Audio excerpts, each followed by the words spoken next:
আসসালামু আলাইকুম। আশা করি তোমরা সবাই ভালো আছো। আমরা ম্যানেজমেন্ট অ্যাকাউন্টিং যে বইটা আছে তার ৭ম অধ্যায় ক্যাপিটাল বাজেট অর্থাৎ মূলধন বাজেটিংয়ের অধ্যায়টা আমরা করছি। আমাদের এটা হলো ২য় ক্লাস। আচ্ছা, আমরা এই টপিকসটা ইন্টারে পড়েছি, 9-10ও পড়েছি। তবে ইন্টারে বেশি পড়েছি এই টপিকসগুলি। যেটা বাংলা ভার্সন ছিল এটা ইংলিশ ভার্সন। এখানে কি লেখা আছে দেখো, A company is considering an investment proposal which requires an initial cash outlay of কত 50,000। অর্থাৎ একটা কোম্পানি সিদ্ধান্ত নিয়েছে অথবা বিবেচনা করতেছে যে ইনভেস্ট করবে একটা প্রপোজাল কত 50,000 টাকার একটা প্রপোজাল আসছে যে 50,000 টাকা ইনভেস্ট করো, এরকম আর কি। অর্থাৎ তুমি ধরো চাচ্ছ একটা কোম্পানিতে একটা প্রজেক্টে 50,000 টাকা ইনভেস্ট করতে। এখানে আরও কিছু দেখো কি লেখা আছে, the investment will have a life 5 years. The investment will have a life 5 years, অর্থাৎ তোমার ইনভেস্টমেন্ট হবে 5 বছরের জন্য এই টাকাটা। The project will have no salvage value at the end of the life. এইখানে বলছে প্রজেক্টের কোনো সেলভেজ ভ্যালু নাই, অর্থাৎ ভগ্নাবশেষ মূল্য নাই। The company use straight line method of depreciation. এই কোম্পানি যে অবচয় বের করবে সেটা হলো স্ট্রেট লাইন মেথডে ব্যবহার করবে, অর্থাৎ সরল রৈখিক পদ্ধতিতে অবচয়টা বের করতে হবে। The company's tax rate is কত 40%। কোম্পানির ট্যাক্স দিতে হবে কত 40% আয়ের। The estimated cash flow before tax are as follow. অর্থাৎ নিচে যে আমাদের নগদ প্রবাহ দেওয়া আছে ইনভেস্ট করার পরে প্রতি বছর কত টাকায়, মানে প্রথম বছর কত টাকা, দ্বিতীয় বছর কত টাকা আসছে সেটা দেওয়া আছে। এইটা হলো সেই জিনিসটা। আর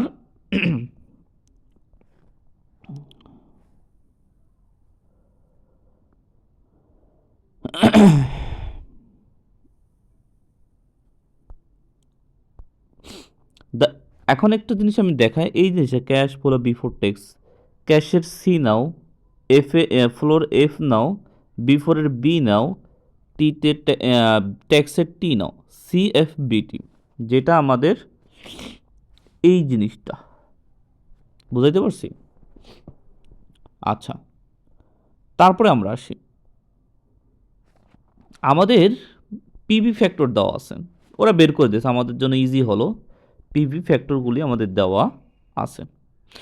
আমাদের বের করতে বলছে পে ব্যাক পিরিয়ড, কি বলছে পে ব্যাক পিরিয়ড বের করতে বলছে। তারপরে নেট প্রেজেন্ট ভ্যালু, তারপর profitability index, net profitability index sir. আচ্ছা, তারপরে আমরা একটু দেখি, নিচে আসি। আমাদের সর্বপ্রথম এই অঙ্ক করতে গেলে আগে আমাদের বের করে নিতে হবে 2-3টা জিনিস আগে আছে কিনা সেটা দেখতে হবে।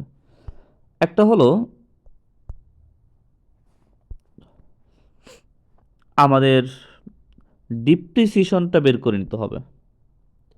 ডিপ্রিসিয়েশন আর স্ট্রেট লাইন বলছে, এই জন্য কি প্রথমে কস্ট অফ মেশিনের দামটা নিব, তারপর সেলভেজ ভ্যালু নিব। মেশিনের মূল্য ছিল কত, আমরা ইনভেস্ট করতে যাচ্ছি সেটা কত 50,000 টাকা, তাই তো। আর সেলভেজ ভ্যালু বলছে কোনো সেলভেজ ভ্যালু নাই, তাই না, নো সেলভেজ ভ্যালু, এই জন্য 0 দিলাম। আর আমাদের কয়টা বছর অঙ্কটা 5 বছর, তাই না। 5 বছর হলে আমরা এই নিচে 5 দিব। আমাদের ডিপ্রিসিয়েশন বের হয়ে গেল, অর্থাৎ একটা বছরে অবচয় কত টাকা সেটা বের হয়ে গেল। এখন আমরা অঙ্কে আসি, আমরা উপরে আর যাব না, দেখি প্রথমে ইয়ার দিলাম, তারপর সিএফবিটি। আমরা সিএফবিটি কোথায় পাইছি একটু দেখো, আমি একটু দেখাই তাও। এই দেখো একটু সিএফবিটি, প্রথমে 12,000, 14,000, 16,000, 18,000, 20,000, সেই 12,000, 14,000, 16,000, 18,000, 20,000 আনছি। আর ডিপ্রিসিয়েশন ছিল কত 10,000। এই জন্য কি দেখো এখানে বলছে কি ডিপ্রিসিয়েশন কি বলছিল, স্ট্রেট লাইন মেথডে বের করতে বলছিল। আর the project will have no salvage value at the end of the. আচ্ছা, তাহলে আমাদের একটা কথা লেখা মানে সমান প্রতি বছর সমানভাবে অবচয়, এটা দেওয়ার কথা ছিল। আচ্ছা, একটু আমরা দেখি।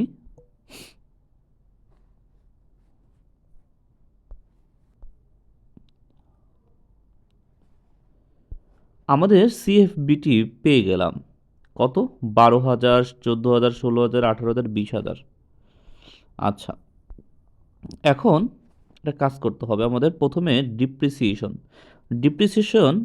10,000 টাকা পেয়েছিলাম, সেই 10,000 টাকা প্রতি বছরে লিখে দিব।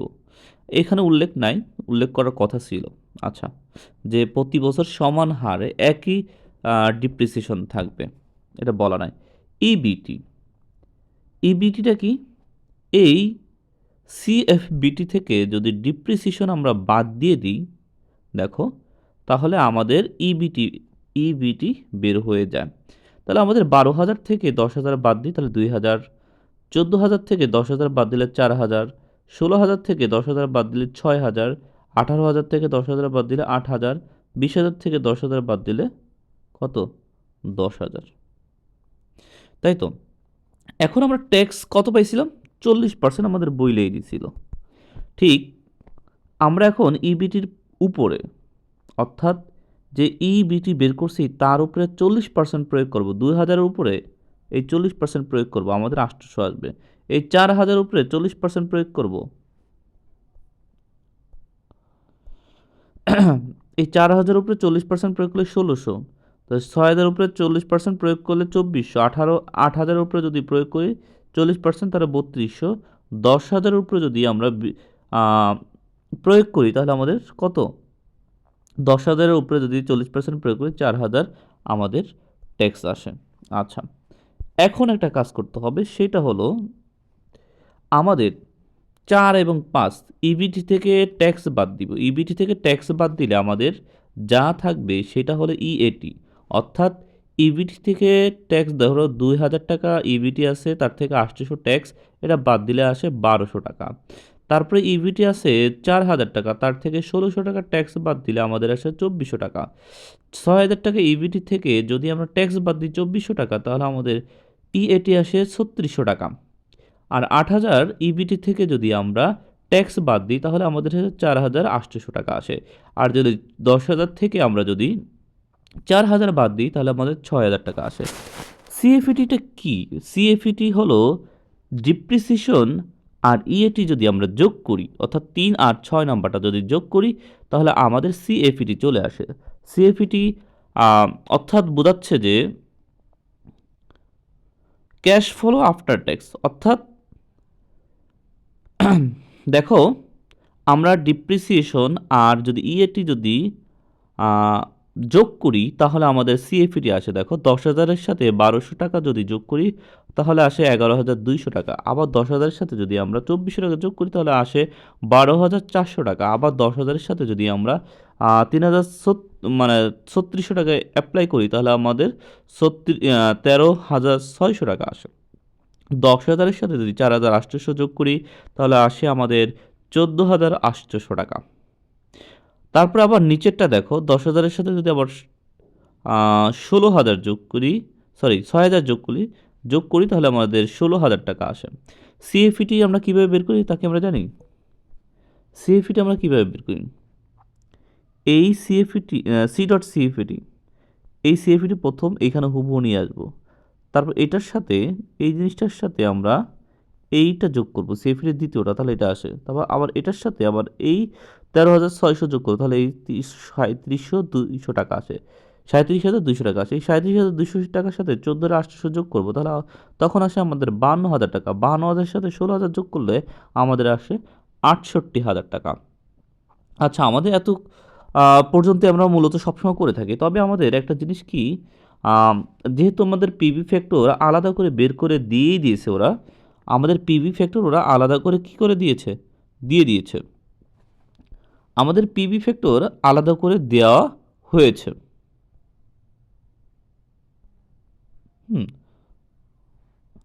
দেখো, একটা জিনিস লক্ষ্য রাখো, আমাদের এইখানে পিভি ফ্যাক্টর আলাদা করে দিয়ে দিচ্ছে।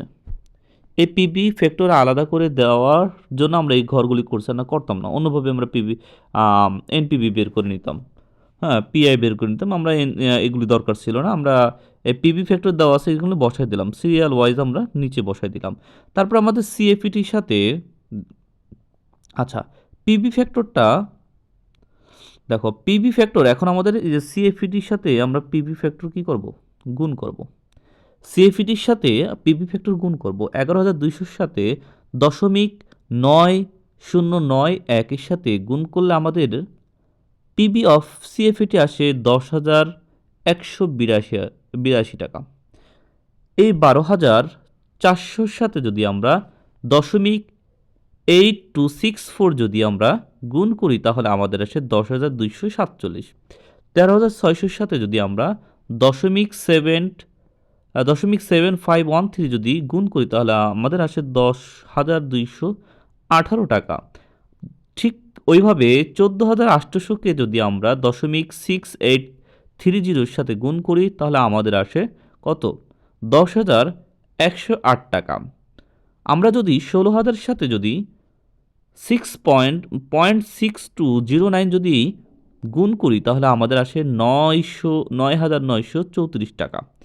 আচ্ছা, এখন কথা হলো কি, আমাদের এই সবগুলি যোগ করে নিচে 50,689 টাকা আসে। পরবর্তীতে আসে আমাদের পদে পিবি পেব্যাক পিরিয়ড বের করতে বলছে। আচ্ছা, পেব্যাক পিরিয়ডের দুইটা নিয়ম আছে, তার মধ্যে উল্লেখযোগ্য এটা হলো সিএফএটি, অর্থাৎ যদি অনিয়মিত থাকে।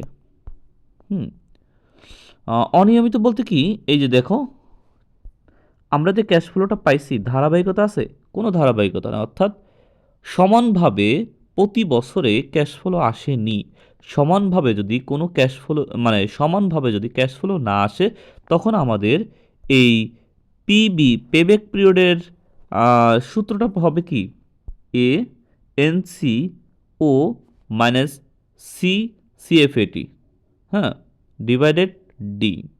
আচ্ছা, আমাদের এনসিও কত ছিল, আমরা সর্বপ্রথম এনসিও আমরা দেখে নিয়েছি, আমাদের এনসিও ছিল 50,000 টাকা। আমরা সেই 50,000 টাকা এখানে বসায় দেব। কোথায়, আমাদের 50,000 টাকা দেখো এখানে বসায় দিলাম। অ্যান্ড সি ডট সিএফইটি, আমার এই 50,000 টাকা উঠাতে কতদিন সময় লাগতো, আমরা একটু চলে যাই সি ডট সিএফইটি। দেখো আমাদের 50,000 টাকা কি, 52,000 টাকা হলো চতুর্থ বছর, তার আগে দেখো এই 50,000 টাকা কোথায়, 37,200-র মধ্যে পাওয়া যাচ্ছে। অর্থাৎ আমাদের নগদ প্রবাহ করতে করতে তৃতীয় বছরে আমরা কি টাকা পেয়ে ফেলতেছি। অর্থাৎ তুমি একটু জিনিস মনে রাখবে, আমরা কত টাকা ইনভেস্ট করছি, 50,000 টাকা। আমাদের হয় 50 থাকতে হবে আর না 50-এর নিচে থাকতে হবে। এখানে আছে কত, আমি একটু ক্লিয়ার করার চেষ্টা করি এই জিনিসটা। আমাদের ইনভেস্ট ছিল 50,000 টাকা। আচ্ছা দেখো তো কোন লাইনে উঠছে 50,000 টাকা, হয় 50 হতে হবে আর না 50-এর নিচে হতে হবে, এর উপরে চাওয়া যাবে না। 11,200 50,000-এর সমান সমান না, 29,600 50,000-এর সমান সমান নয়, 37,200 50,000-এর সমান সমান না, 52,000 টাকা। আমরা 52,000 টাকা 50,000 টাকার উপরে পাইলাম, তাই না? তাহলে এই 52,000 টাকা আমাদের গণায় ধরা যাবে না এখন। 52,000-এর নিচে কোনটা আছে ওই জিনিসটা আমাদের গণায় ধরতে হবে, যেটাকে সি ডট সিএফইটে আকারে এখানে আমরা নিয়ে আসব। আচ্ছা, এখন ডিটা কি, এই যে 37,200 টাকা যে টাকা আমি এখানে সি ডট সিএফইটি আকারে নিয়ে আসলাম, ঠিক তার নিচের দেখো সিএফইটি ঠিক তার নিচে যেটা 14,800 পাইছি সেটা আমাদের লিখতে হবে ডি নামে। আশা করি বুঝতে পারবা। এখন আমাদের ক্যালকুলেশন যদি করি, দেখো ক্যালকুলেশন যদি করি, এই ক্যালকুলেশন তো তোমরা নিজেরাই পারবা। ক্যালকুলেশন করলে আমাদের আসে 3.86। আচ্ছা, এখন আমাদের প্রশ্ন বলছে 2 নম্বর রিকোয়ারমেন্টে বলছে এনপিবি বের করো। তাহলে উই নো দ্যাট, আমরা জানি এনপিবি কি, টোটাল পিবি অফ সিএফএটি থেকে এনসিও বাদ দাও। অর্থাৎ আমাদের যে টোটাল পিবি অফ সিএফইটি ছিল 50,000 কত 689 টাকা, সেই 50,689 টাকা এখানে নিয়ে আসলাম। এখন আমাদের এনসিও ছিল কত, 50,000 টাকা। ক্যালকুলেশন করার মাধ্যমে বিয়োগ করলাম, সেটা আসলো 689। আমাদের তৃতীয় নাম্বার রিকোয়ারমেন্টে কি বলছে, প্রফিটেবিলিটি ইন্ডেক্স পিআই। পিআই দিয়ে যদি বলে মনে রাখবা টোটাল পিভি বলছে, আর এনসিও দিয়ে ভাগ দিব। আমরা টোটাল পিভি কত পেয়েছিলাম? টোটাল পিভি পাইছিলাম 50,689 টাকা। টোটাল পিভি পাইছিলাম। এনসিও কত? আমরা তো জানি এনসিও ছিল 50,000 টাকা। টোটাল পিবি কত ছিল? 50,689 টাকা। এখন আমরা 100 দিয়ে গুণ দিই, তাহলে আমাদের আসে 100.38%। চতুর্থ নম্বর রিকোয়ারমেন্টে আসি এবার। নেট কি প্রফিটেবিলিটি ইন্ডেক্স, এনপিআই। এনপিআই যখন আসবে তুমি এনপিভিটা উপরে উঠাই দিবা, আর এনসিও থাকবে, সবার ক্ষেত্রে এনসিও আছে দেখো, গুণ 100। এটা সূত্রটা মুখস্থ রাখতে হবে। তারপরে আমাদের এনপিবি কত ছিল? আমাদের এনপিবি ছিল 689 টাকা। সেই 689 টাকা আমরা নিয়ে নিলাম। এনসিও ছিল 50,000 টাকা। আচ্ছা, এখন ক্যালকুলেশন করলে আমাদের আসে 1.38%। আচ্ছা, তারপরে নিচেরটা দেখো, সূত্র অনুসারে নিচেরটা বের করা ইজি হচ্ছে। কিভাবে দেখো, অ্যাসেটস লাইফ কত? 5 বছর ছিল। আর পিবিতে আমরা পাইলাম কত? 3 পিবিতে পাইছি 3.86। তাহলে 3.86 যদি আমরা প্রয়োগ করি, হ্যাঁ, অ্যাসেটস লাইফ অর্থাৎ এই তোমার এই যে মেশিনটা কিনেছিলাম, এটা বয়স কত দিয়েছিল? 5 বছর দিয়েছিল। আমার পিবি মানে টাকাটা, যে টাকা ইনভেস্ট করছি কোম্পানিতে অথবা ওই মেশিনের প্রতি, ওই টাকাটা উঠে আসছিল 3.86 বছরে। অর্থাৎ 5 বছরের মেয়াদে নিয়েছিল টাকা, মানে মেয়াদে আমি কিনেছিলাম, আমি সেই টাকা 3 বছরের মধ্যে উঠে ফেলছি। তাহলে আমাদের কত আসে? 1.14 ইয়ার্স। আশা করি তোমরা ম্যাথটা বুঝতে পারবা। একটু ধৈর্য ধরে যদি চেষ্টা করো, ইনশাল্লাহ এটা কি তোমাদের জন্য ইজি হয়ে যাবে। আসসালাম।